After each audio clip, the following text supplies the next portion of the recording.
হ্যাঁ এভরিওয়ান, কেমন আছেন আপনারা? আই হোপ সবাই ভালো আছেন, আমিও ভালো আছি। আজকে আপনাদের সাথে শেয়ার করছি চালতার আচারের অথেন্টিক একটা রেসিপি।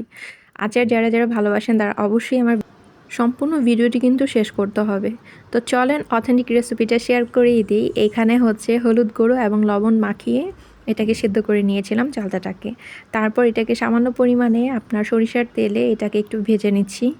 তো ভেজে নেওয়ার পর এটাতে আমি সব কিছু মশলা অ্যাড করে দিচ্ছি। এখানে আমি কাসুন্দ অ্যাড করেছিলাম, চিলি ফ্লেক্স অ্যাড করেছি, জিরার গুঁড়া অ্যাড করেছি, ধনিয়ার গুঁড়া, সাথে বিট লবণ দিয়েছি।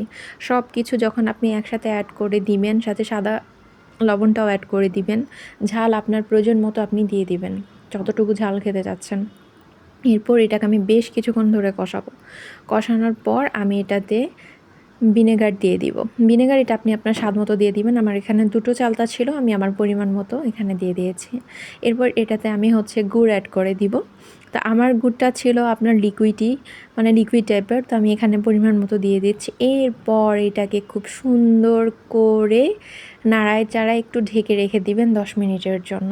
বিকজ চালটা তো অনেক হার্ড হয়, এটা ভালো মতো সেদ্ধ হতে হবে। সো দেখেন রেডি হয়ে গিয়েছে আমার অথেন্টিক ফ্লেভারে এবং অথেন্টিক রেসিপিতে চালতার আচার।